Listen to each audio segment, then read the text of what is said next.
Thank you all for coming out this evening.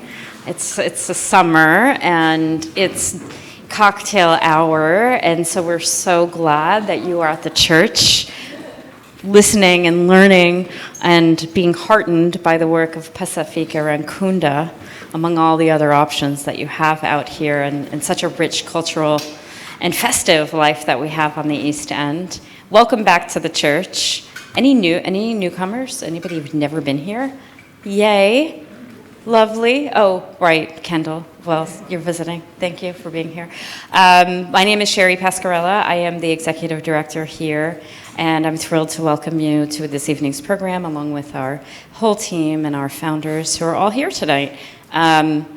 We are here to explore the work of our current artist, writer-in-residence, Pacifique Irankunda. A word very briefly about our artist residency program for those unfamiliar.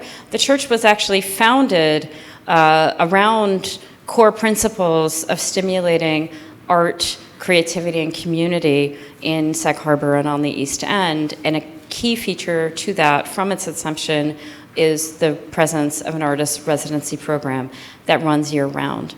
And one of the great things that the artist residency program does here is allow the history and tradition of art making across all media that is synonymous with the East End for it to continue, and for it to continue richly and diversely, which is something that's particularly challenging as we face growing socioeconomic disparity and other pressures that I think all of us who are locals are well familiar with.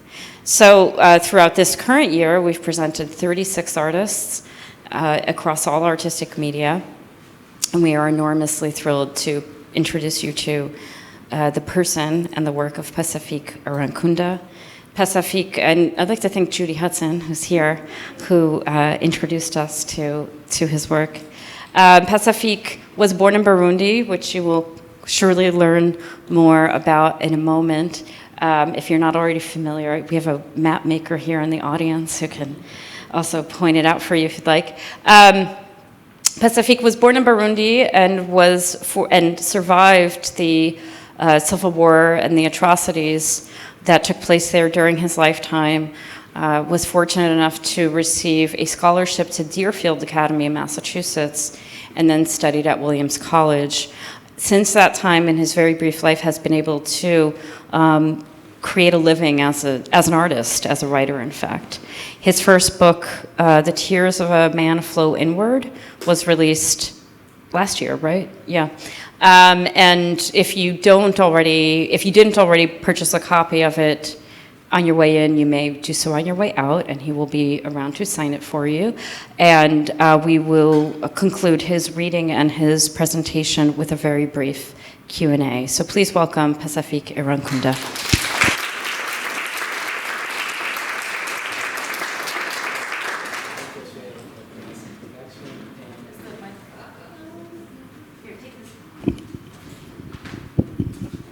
I just want to start by saying thank you to Judy for introducing me to her friends, Eric and April, the founders of the church, and for the whole team here at the church for a lovely welcome I've had so far. And I also want to say thank you to all of you for coming to my reading. Before I do my reading, I want to start by introducing Burundi, where I come from. Burundi, as you can see on the map, it's a small country in East Africa, and it is one of Africa's old kingdoms, part of what one historian calls the ancient civilization of East Africa. To the north, it borders Rwanda, which is like its fraternal twin, similar in size and age, with a nearly identical language and the same ethnic composition. Both countries were recognized by the Germans and then the Belgians, who set one group against the other, creating an ethnic conflict, which eventually led to genocide in Rwanda in 1994 and to more than 10 years of civil war in Burundi in 1993.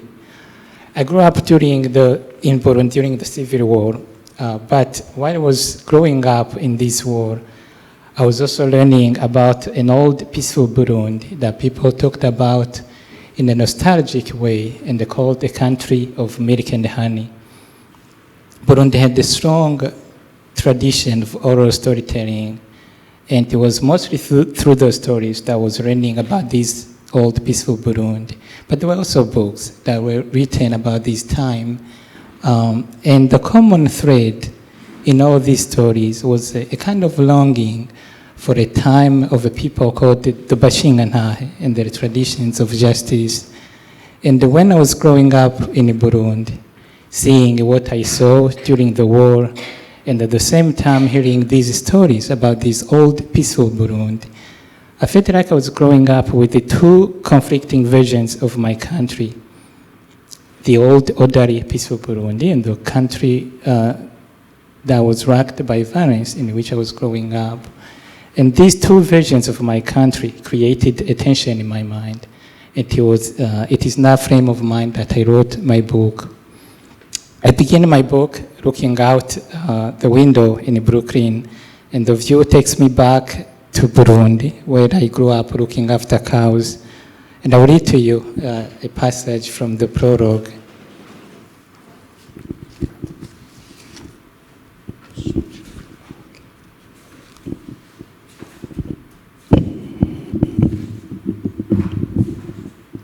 Most stories in my book are told through the lens of a child. In the late afternoon, the view from my window in Brooklyn brings me a feeling of peace, which reminds me of looking after cows. I like to sit at the hilltop and watch the view of Lake Tanganyika while watching my family cows. I would gaze at the water in the lake and then gaze at the cows grazing. I didn't know then that the cows of Burundi were unusual because I didn't know there were other kinds of cows. Ours were tall and long-legged and had enormous horns that could reach a span of 10 feet from tip to tip, rising like cathedral arches above their peaceful-looking faces. They were called Inyambo, and they were the most ancient of domesticated cattle, descendants of the biblical ox. Historians claim that these cows were present in the Nile Valley some 4,000 years before historic times. Drawings of them were found on cave walls and ancient Egyptian monuments. Inyambo were known as the cattle of kings, although ordinary people owned them. One of my siblings had named himself Peninha, which means literally to whom the cows belong. And my father was named Buhembe, the name of the longhorns. Out of those longhorns, people made trumpets called inzamba. When I'm sleeping in Brooklyn, I sometimes hear a foghorn from departing cruise ships in New York Harbor. It makes a beautiful sound in the night, sad and distant, and it always makes me think of trumpets, of war, and of ancient times. Like a person, my country had a name and a surname. If in a bureaucratic American English I'm Irankunda Pacifique, then my country is Burundi, milk and honey. In the past, there had always been plenty of milk and excellent honey there. Beekeeping and the uses of honey had a place of importance in my country's traditions, and so did the cows and their milk. As a child, I assumed this was my country's real name. Had I been asked at that time where I came from, I would have innocently said, milk and honey. The country no longer exists. It was the old Burundi, a country of storytellers, of people who invented the myths and the systems of justice and a set of traditions that have become folklore. Cows were living relic of this time, and in my family, they were still treated and loved the way they had always been in the time of kings. Iman, God, was often referred to as the creator of cows and the children, the two most adorable, precious gifts from Iman. When expressing shock or an exciting surprise, some Burundians invoked Imana saying, Yamhaye nkawe, God who gave me cows. In many ways, our cows were part of our family. Each new one was named at birth. Some were named after kings. It didn't matter that they were female. I remember we had a cow named Mwambutsa, named for one of Burundi's kings. And every single one of her children and their descendants were also named Mwambutsa. We had another cow named Pwami, literally the kingdom. And every one of her descendants was also named Pwami. Some of our family cows had the names used in philosophical discourse, for instance, Jambo, the word. Some had the celestial names. I remember Juru, the heavens, Zuba, the sun, Gichu, the sky, and the Kwezi, the moon. We had a very sweet-tempered cow named Buki, honey. Other cows were named for their beauty, such as Kirezi, pearl. She was indeed beautiful, but what impressed me most was her sense of fairness. Pearl grew up an orphan. I remember my brothers were telling me the story of how she lost her mother when she was still a baby and had to be nursed by another cow named Maza. Pearl eventually grew up and gave birth to her own baby. Around the same time, another cow named Ndava fell sick and couldn't nurse her calf. Pearl accepted this calf and nursed her as her own. At milking time, we'd let the calves out one by one and would escort each calf to the kraal where the mothers awaited. They were protective of their babies and they would compete in rowing and they would push each other and even other calves, the calves of other cows, forcing their way to their own calves. But Pearl would never allow her own baby to touch her teeth until her adopted calf arrived. She would kiss one and turn and kiss the other as she nursed them both. I was fond of Pearl, but the cow I loved the most was named Bigeni. When I was little, I would suck on her teeth as if I were her calf. The milk was sweet and warm. I caressed her long neck and she would kiss my forehead and comb my hair with her tongue. Although our cows were part of our family, bulls and aging cows could be sold away. I didn't know this as a child until one morning I heard my father say that he had sold the Bigeni to our neighbors who liked the cows only for their meat and ate them as if a cow were just an impala. By evening, I had plotted an escape. I whispered to Bigeni all the details. She and I were to embark the next morning to live in the forest, where we would remain in daytime, hiding from the neighbors. I was scared of wild animals, but Bigeni would protect me with her enormous horns. In the evening, we would come out. I would take her to graze in the green pastures. I would feed her fresh grass, and she would feed me fresh milk, and we would live together forever after. By the time I woke up, the neighbors had arrived and taken Bigeni. I lay where she used to lie and cried all day long. We should have escaped in the night. I grieved over Bigeni for days. I often dreamed about her, and I would wake up with my heart racing. Sometimes I dreamed I was living with her just as the escape plan. Looking back, those dreams seem prophetic. Soon after Bigeni was sold, the civil war broke out, and when it began, escape became my family's planning. I was about 5 years old when the war broke out, and like most children my age, I lived through the shadow of this war for my next 13 years. In my book, I describe my own confusion as a little boy when the Civil War began, and I will just read you one paragraph. My little understanding of the world had been growing, but the war made everything confusing. I had been asking questions about every little thing, but now I ask them not out of curiosity, but out of fear and confusion. Before, if you had asked an adult why people die, or if you had asked, am I going to die? You would have been told that a time comes when God calls you and you go to live with Him in heaven. And these would have been told in a manner that made dying seem something not to worry about because it was not imminent. But now, those children's questions were no longer answered with ease. They were not innocent or distant anymore. Rather than saying something in response to your question, an adult might try to confront you instead, without saying anything. The fear in the eyes of the adults intensified your own and made you realize that they too were scared and might be asking themselves the same questions. But my mother puzzled me throughout this war. I tell her story in my book in a chapter called Maman Clémence, and I will just share with you one story of how she managed young soldiers during the war.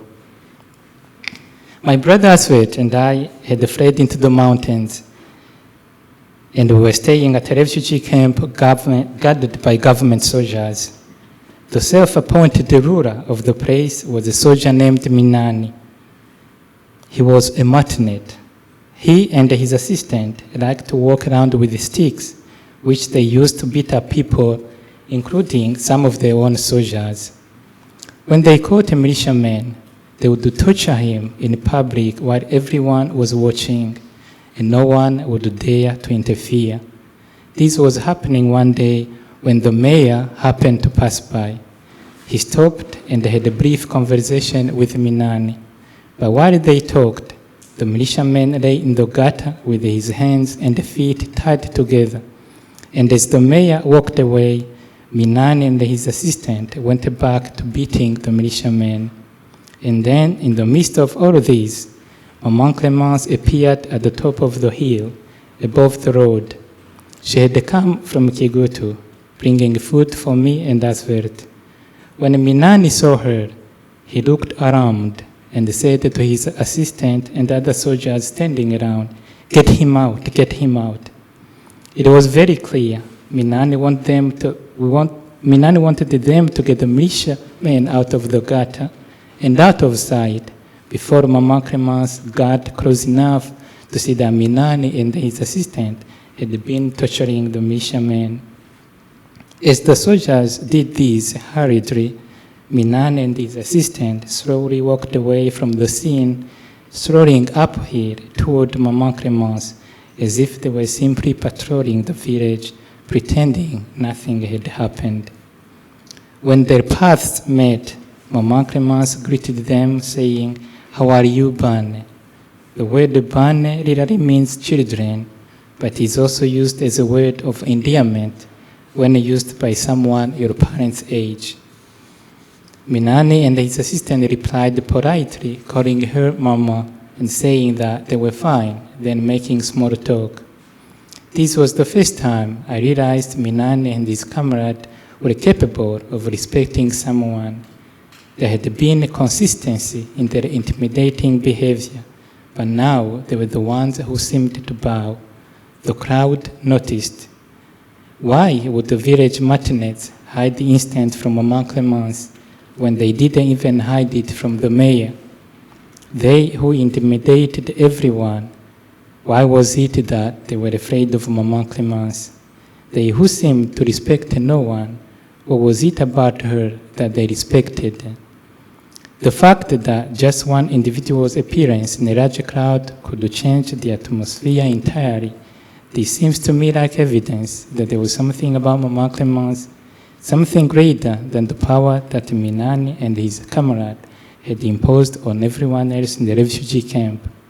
In retrospect, I think it was the fact that she did not see them as soldiers, but as other children, and that she held them to the same standards that she expected her own children to meet. These were things that she seemed to have completely internalized. I had witnessed other occasions when she saw soldiers retreating somebody. She never simply walked by. She would talk to the soldiers as if she were talking to her own children. She was telling them, in effect, that what they did had to be a mistake. Otherwise, they would not have acted in a manner that was, in her eyes, inhuman. It seemed as if she had her own good image of them, as if she were asking them, how come you just made such a terrible mistake? For them, I think this mistake had been normalized and integrated into their way of behaving. People around them expected this behavior, and this encouraged it. But for these soldiers to be told by someone who seemed to care for them that what they were doing was wrong and out of character was, I think, a compliment to them and uplifting. And I believe that's why even Minani and his assistant wanted to hide from her the fact that they had just been torturing another human being, committing what she would call a terrible mistake. I later realized that Mama Clemence was one of those Bashingantahe in the spiritual sense that I grew up hearing talked about in a nostalgic way. In my book, I wrote about the origins of this cultural movement of the Bashingantahe and the traditions of justice and how it had flourished and preserved the peace for hundreds of years in my country and how the institution was eventually destroyed. When I came here to America, when I came to school here, I had conceived a dream that I would study hard, and when I returned to Burundi, that I would work to help restore this institution of the Bashingantahe. But in the course of my studies, I realized that I would need a lot more than education to overcome the obstacles to restoration of this institution. But I also realized that it was at least within my power to restore the memory of the Bashingantahe through writing. Thank you.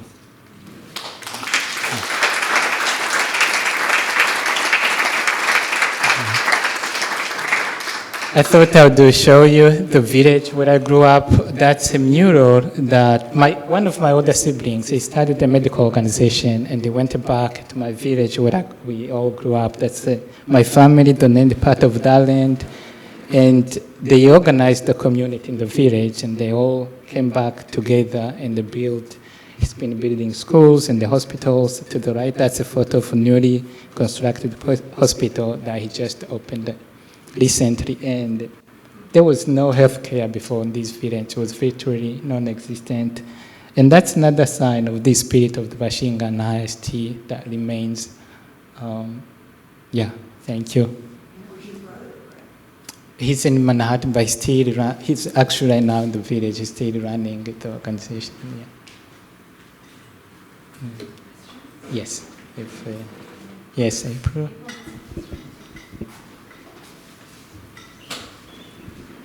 I told him that I've been reading his book, but I haven't gotten. I'm not even halfway. But Pacifique, I think it's such a beautiful book. It has such extraordinary clarity, and I'm finding it very moving.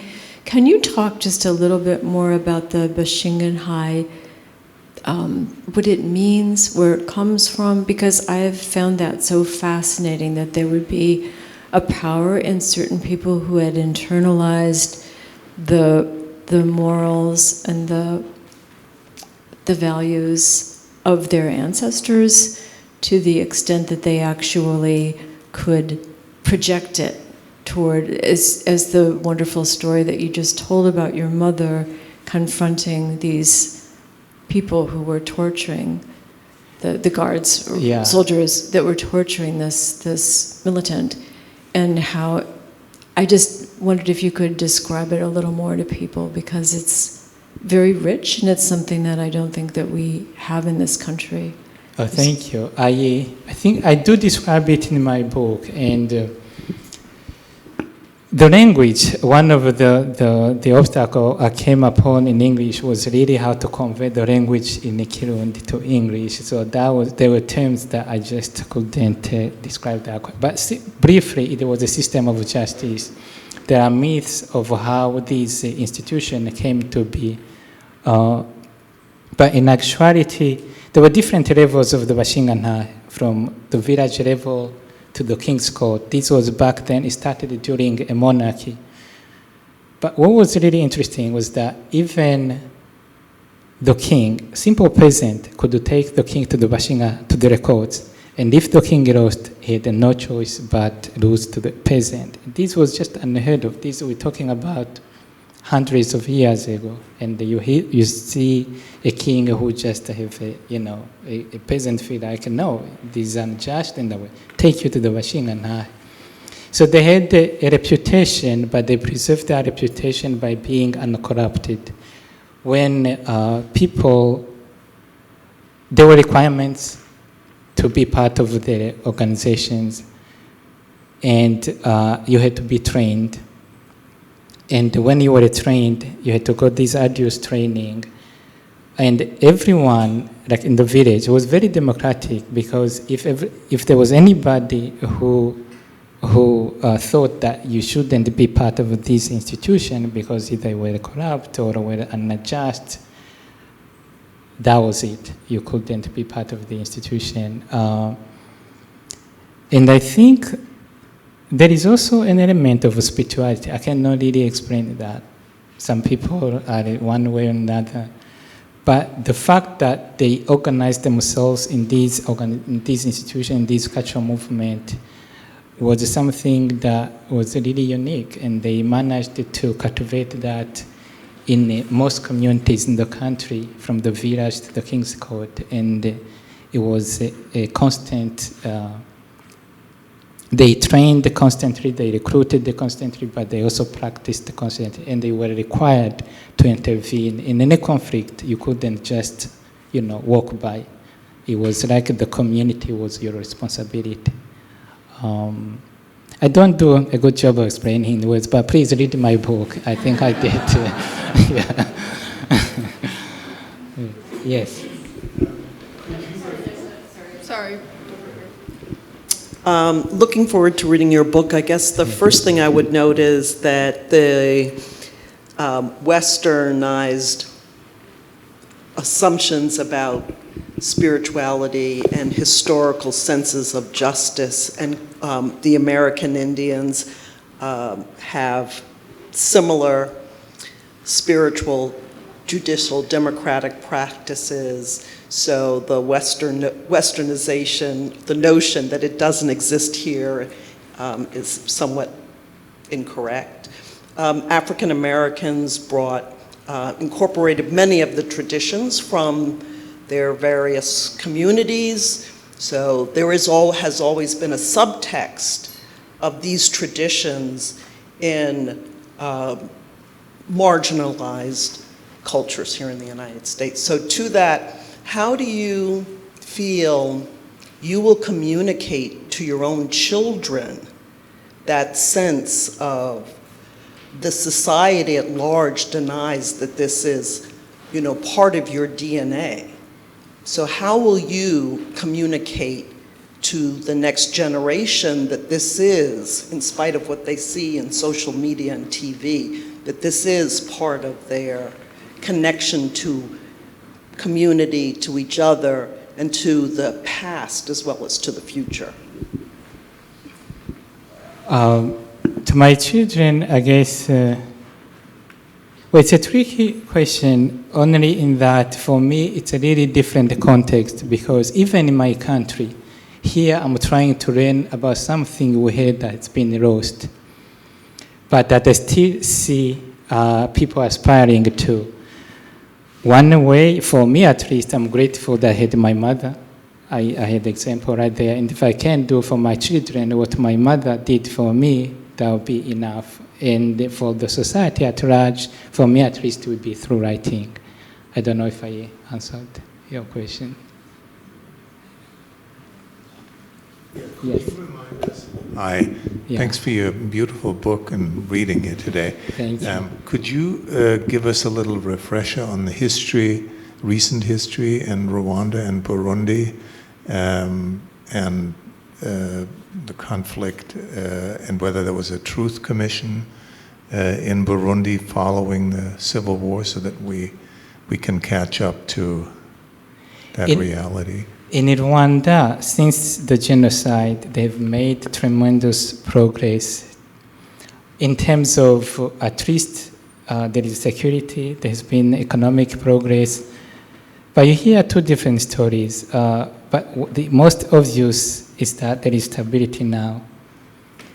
Whether the ethnic tension is gone, that I don't really know. In my country, there is no war, but we haven't made that much of progress in terms of economic development, let's say. And there was a Truth and Reconciliation Commission in Rwanda. In Burundi, I think it was there theoretically, but we haven't really. We took very different approaches.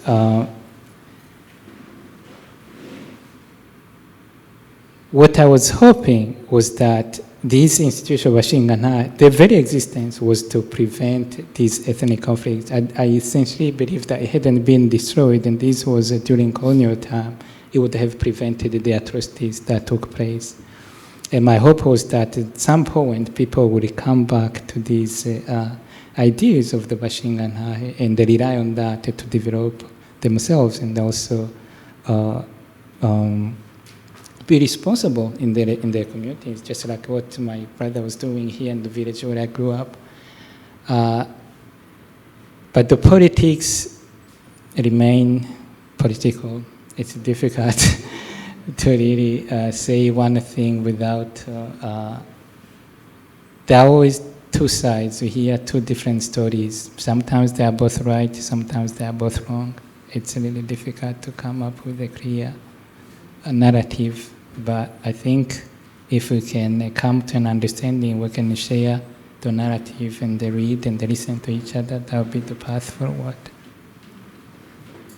Yes.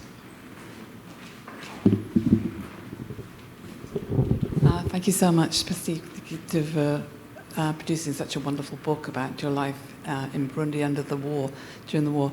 I spent my career working with the United Nations, and I was very privileged to have been involved with the establishment of the peacekeeping operation and then its eventual transition to the mixed United Nations office in Burundi. So I've been to Bujumbura and other parts of Burundi a couple of times, which I feel very privileged to have been able to do that. Yeah. And I was wondering how long you were in the refugee camp and where it was, and while you were in the refugee camp, did you get pressured to be recruited as a child soldier? And did some of your friends end up being child soldiers in the various militias? There were the internal refugee camps, and I didn't really spend a lot of time in those refugee camps because we would do free temporary, because I continued to go into school. And this village where I grew up, sometimes the militia would come to attack. And when they came to attack, we would have to flee just suddenly.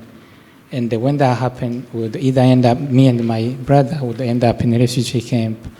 But I don't think it lasted for more than 2 months or 3 months in a refugee camp. Then we would come back home, but then we would flee again. And yes, there were kids from this village who ended up joining the militia. I think it depended on the family education, the home, who was raising you, who were your influencers, who was keeping an eye on you. That was never a temptation for me, but I had classmates who actually either went to the militia or joined the army and actually ended up dying during the war.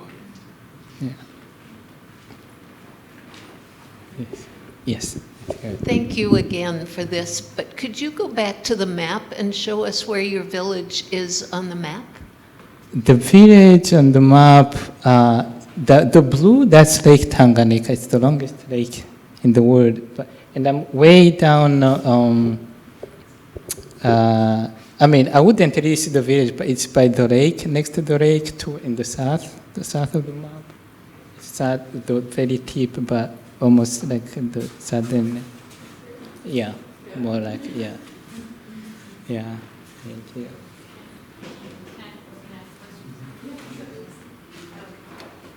Yes, sure, of course. Sort of a twofold question that's related. Do you plan to make a life again in Burundi?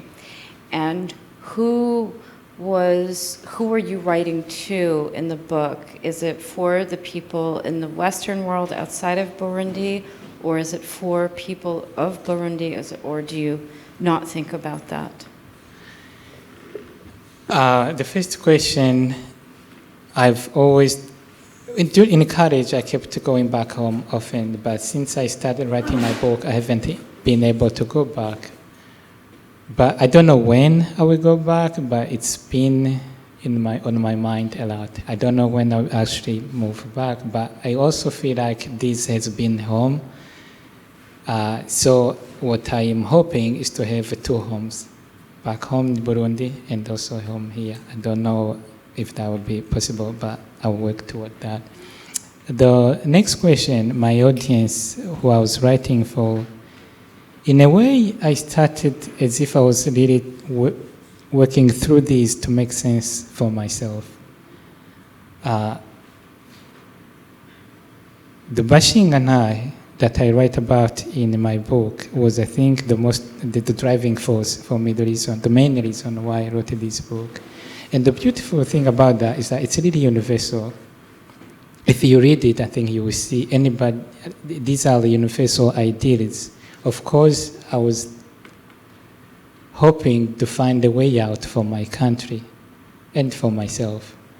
But what I've realized, at least from different people who've read my book, they really connected to this story. It's not necessarily for one particular society or one group of people, but I have to figure out for my next book which audience I'm writing for. Yeah. Would you be interested, or would you feel comfortable, you can definitely say no, talking about what you are working on now? This is not a book project, but I'm working on a piece during my residency here that's about the emergency room. I spent a few months at the Brigham Women's Faulkner Hospital in the emergency room, and the clinical director who had recruited me for this job was explaining to me how they've recently been having this problem of patient having to wait for a really long time. And there are several reasons. One, you have the homeless population who come in the emergency room, the police call, they don't know where to send them to the emergency room. You have a psychiatric population that's increasing, people with mental health issues, they don't know where to turn, send them to the emergency room. Or people with no health insurance or don't have their own doctors, and they end up coming to emergency room even though they don't have medical emergencies. But then we have patients with actual medical emergencies who have to wait for a really long time, end up feeling more sick. So I was hanging out there, just talking to patients and observing, and I'm going to see and try to write about this and see where that. But one of the frustrations, at least from listening to patients, they weren't understanding why it took so long to be seen when this, was supposed to be an emergency room. And I don't know whether what will come out of the piece, but that's what I'm working on right now. Yeah. Do you want to take? Yes. Can we take a couple more questions? Sure. You're okay with that? Okay. How long did it take you to write your book, to write your story? It took me a long time. Emotionally and 5 years, but there was a lot of research that I had to do for my book. All of it does not end up there. It's really a memoir. I wrote it as a memoir, but there is a lot of research behind it. And I was really trying to understand what happened to my country. So I read everything I could possibly find, went back into archives, and it covers a big chunk of time. I go back to before colonial time, during colonial time, during the Civil War, and even the stories of my families, I had to do, interviews. What I remembered wasn't exactly the same thing that my brother or my mother remembered, even though it went exactly the same thing.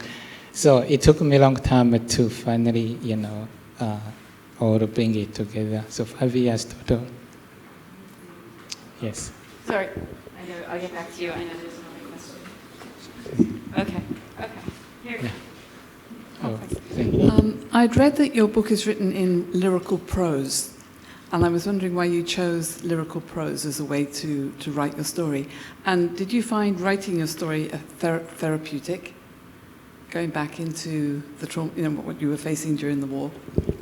The story narrative form, I chose it because I want to reach out and connect with people. there were a lot of history books that were written, there were material that was written about the Washington High, but hardly, I felt like it wasn't really known, and I thought that the best way to connect with people was to write it in a prose. The next question, was it therapeutic? No. The opposite, I think, happened for me. I was much more healthier before going to this. In fact, I really knew this was going to be a sacrifice, but it was a sacrifice I was willing to make because I was hoping that maybe if I write it well, maybe somebody will read it, maybe somebody will do something about it. But it was something I did not want to revisit. Yeah, thank you. Hi. Yes. Thank you. I just wanted to ask, while you were in the refugee camp, were you allowed to go to different parts of Africa? Because I know, like, Burundi is landlocked.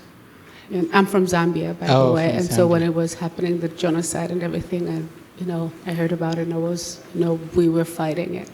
And I was just curious, were you allowed to go? Because I know that at some point, I think that the UN had to flee. And so when that was all happening, like, who came to your rescue? For us, for me and my sibling, we stayed in the country. There were some who managed to escape. And one of my older brother who went back to beat this ended up in New York City. He was able to flee, and he ended up in New York City in 1994. But me and my brother, we decided to stay with my mom. For some reason, my mother and my father, they never fled. They just stayed. I don't know. They survived by God's grace. I can't really explain it. But they decided to not flee. But they would send us away because they were, they wanted their children to be safe. But it was hard for me to go away, leaving our parents behind. I remember a particularly traumatic scene when I was little. The hills that you can see there, when we would go, she used to tell us, we had to hide from some of our neighbors because there was an ethnic war. And then we would dress up, we'd do sort of camouflage ourselves and dress in dirty clothes and pretend we were just going nearby. And then we would take white clothes. And once we reached the summit at the top of the hill, we would put on white clothes. And she used to stand at there where there is a water tank. And when she saw us, wearing white clothes, that's how she knew that we had escaped. But there was no communication, no cell phone, nothing. And after a while, when we felt like it was calm enough, we'd come back. We just felt like we couldn't leave our parents behind. Yeah.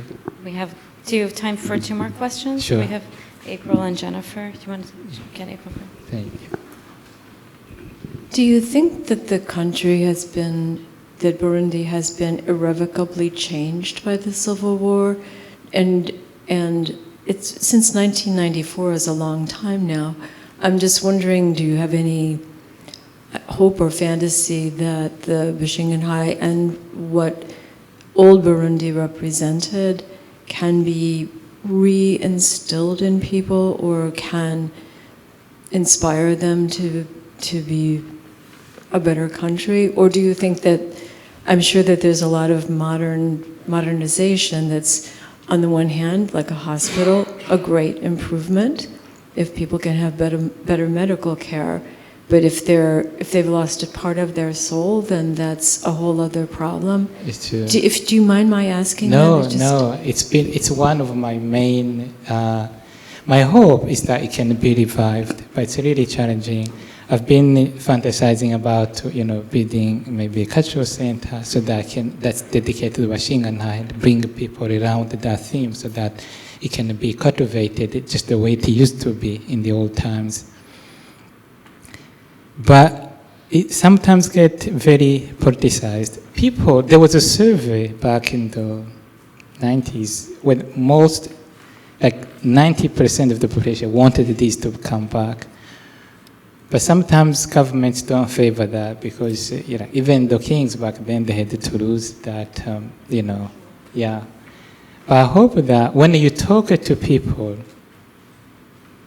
when I've talked to people in my country, when they hear about this, you can just see excitement in their eyes that they really want this to come back. And yeah, I mean, it's the positive, the soul. It was really the soul of my country, if I put it that way.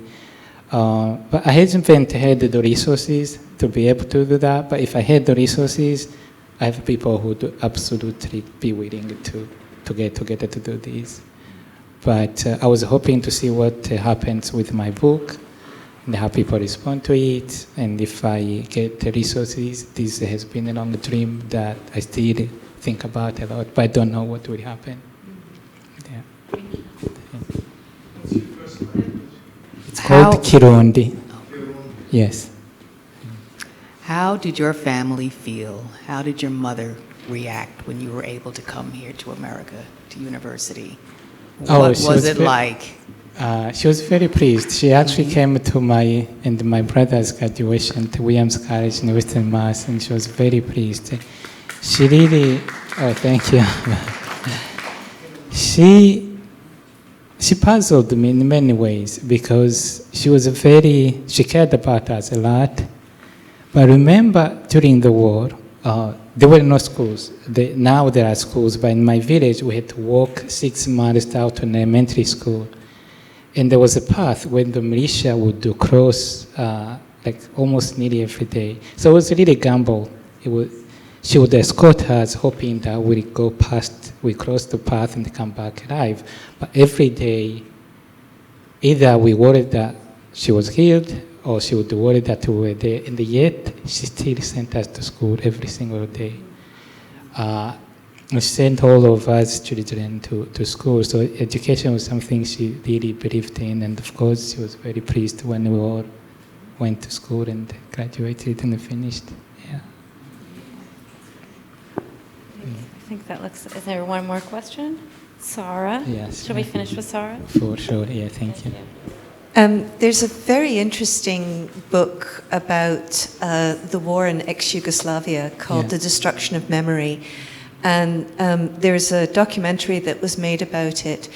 The findings of the book are about the fact that cultural restoration, when communities come together to rebuild cultural touchstones that have been destroyed in the war, that this is a way to build fences between communities that have been fractured by a genocidal and fratricidal civil war. The other really interesting part of it in the research in Yugoslavia, ex-Yugoslavia, is that if the militias came in and said, to a village and said, we'd like to destroy your 14th century mosque, and the village stood up and said, no, it's been there since the 14th century, it's going to stay, they found that there had not been ethnic cleansing in those villages. And if the villagers did allow the mosques to be destroyed, that there tended to be, this wasn't 100%, but this was a rule of thumb. And so the idea is that the only way, in many ways, as you were saying, to build community, to not allow communities to fracture, is this deep embedded culture. So I think that your project, and sorry, this is probably a statement more than a question, but I think the project of reestablishing a cultural center is essential to moving it forward. So I hope that you are able to do that. Oh, thank you so much. This would definitely be a dream come true for me. Thank you. Thank you, Pacifique. Thank you again for coming. No, I'm good.